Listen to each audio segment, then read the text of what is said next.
Hey there, welcome to a brand new episode of Muzikxpress. My name is Twan, and in this week's vlog you will see my interview with Super8 and Tab about their classic Suru. But before we start with the interview, please make sure to subscribe to my channel, and very important, also make sure to click the bell button, because then you will get a notification the next time a new vlog is online. And if you enjoy my interviews and you want to support Muzikxpress, you can do that via one of the links in the video description. Every donation is very much appreciated. Alright, here it is, the story behind Suru, my interview with Super8 and Tab. Enjoy! Super8 and Tab are active in the music scene for more than 20 years already. The DJ and producers duo from Helsinki is known for tons of great productions and remixes. In my previous interview with them, they already shared the story behind the Super8 and Tab classic Helsinki Scorchin. But for this vlog, I asked them how their track Suru came to be. My first question to them was if they could remember how they started to work on Suru. Yes, the Suru meets sadness, and there's a little bit sad story behind it. I ended up the relationship, and so I came here like, I don't know, it was like 11 p.m. or something, a little bit down, and the melody just came out like, really easily. Yeah. And there was a lot of emotion, probably because of that. Yeah. And after that we started to work on that, of course, the production, but that was like a writing session. So you first came up with the melody then, I guess? Yeah, and some really crappy demo. But yeah. So what else do you remember from the production process of Suru? I can't remember much. Yeah. That was I few years ago. Yeah, I think the one really it's like a groove, because it has really shuffle hi-hats and stuff like that. I think we wanted to have a little bit different kind of groove there, because usually 138 tracks are like straight 16th, and we wanted to have a little bit like, so that was the one part, and it was a little bit difficult to make it work, but when we finally made it work, I think it worked perfectly for that track.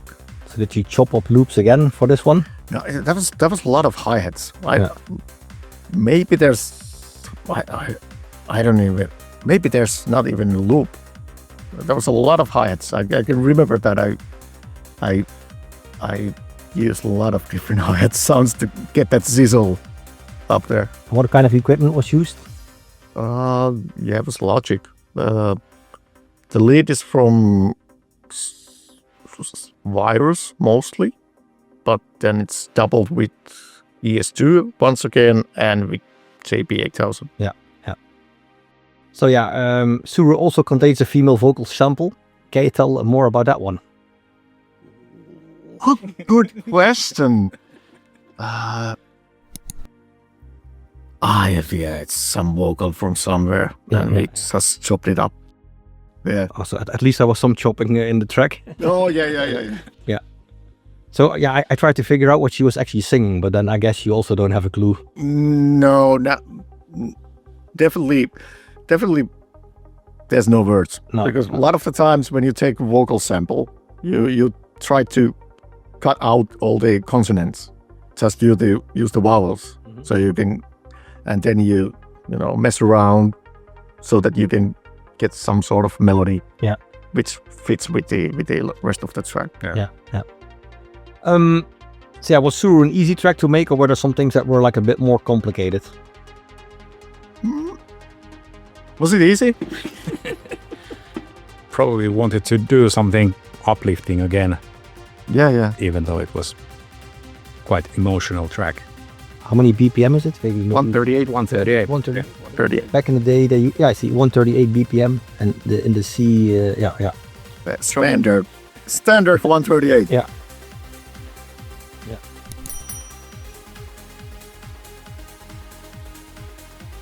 Martin Yeah. Like, who picked him as a remixer? Was it also you I guys? think he was doing kind of like really good stuff At the at the time. That still is. Yeah. So do you guys usually pick the remixes, or is it sometimes that the label says like, oh, maybe try this? That was probably suggested by the label. Yeah. But of course, we always want to kind of like give like a list that we want. Would be nice to have these guys, and it just depends that who is available, who is feeling the track. Do you remember playing Suru yourself for the first time in a set? Nope. Yeah, it's a long time ago. Yeah, it's kind of like those, you know, every track you road test. It's not ready when you play. I would say that we probably tried that first time in Hallmark, like Helsinki Scorchin and plenty of our tracks. Because back in the days, you know, we had residency several clubs in Finland, and you know, it was easy to road test for the great crowd, you know, those tracks. So it was like testing, and then you're listening. Okay, we need to chase something, going back here. Yeah, and so that's what you guys usually did, like road testing, and then like later in the studio, like still doing it. Yeah, I could still do that. Yeah, absolutely. That's the best thing, to kind of like have the good vibe on it. Yeah, I mean, you guys have like a super cool studio and everything, but indeed in a club it always sounds like different, of course. Yeah, and then when you're mixing it with the other tracks, then you can kind of like, you know, if it has the same energy than the track before or after. And sometimes, you know, even it's a nice studio, but sometimes you work hours and hours. You get tired, and brain get tired, and you know, you kind of lost with the mix sometimes. So yeah, it might sound great in my car or even the studio next to it, but when you play that gig and it doesn't have the right energy and the right impact, so it's great to test that, and also like, you know, how the drop goes, how the build is build up working. Yeah. All right, let's do the bigger build up. Yeah. So does it happen sometimes, like when you finish something or like a demo version, and then you play it in a track and you're excited to test it, and then the reaction of the crowd is not what you expected? Yeah, sometimes yes, and then we come back here and do changes, and sometimes it's also the mix is so far off. There was no frontiers.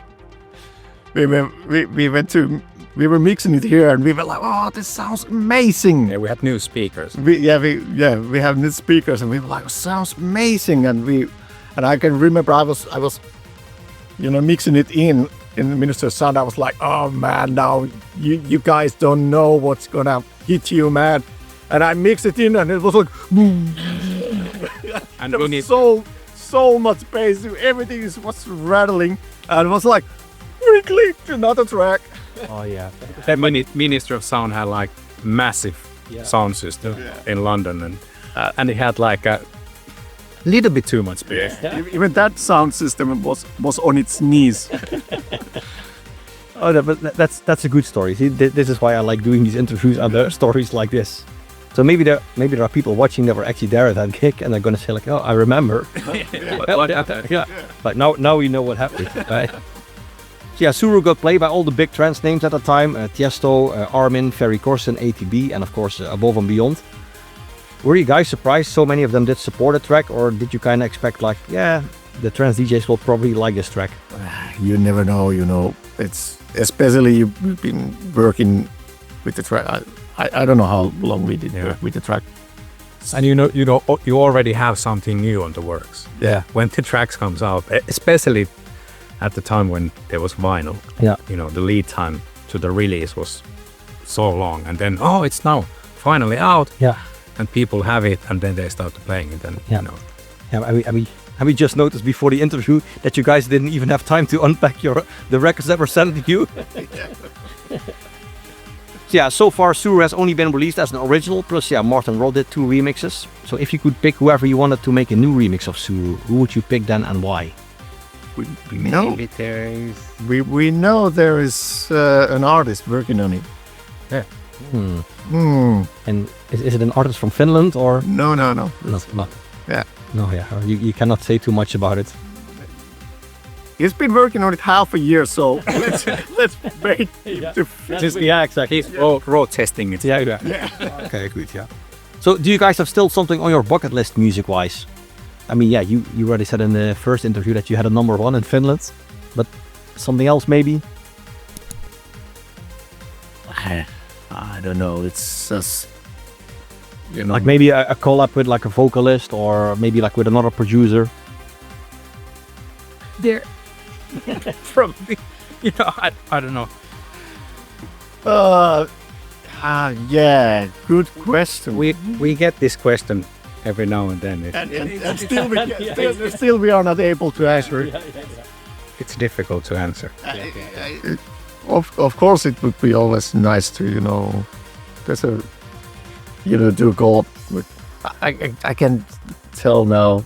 Yeah. With who, but you always hear it. Oh, right, that's great stuff. Maybe we should do something. Mhm. But And then nothing happens. Sometimes it happens, sometimes no. Yeah. Or like making a remix of like a famous track, maybe even like a pop or like a rock track.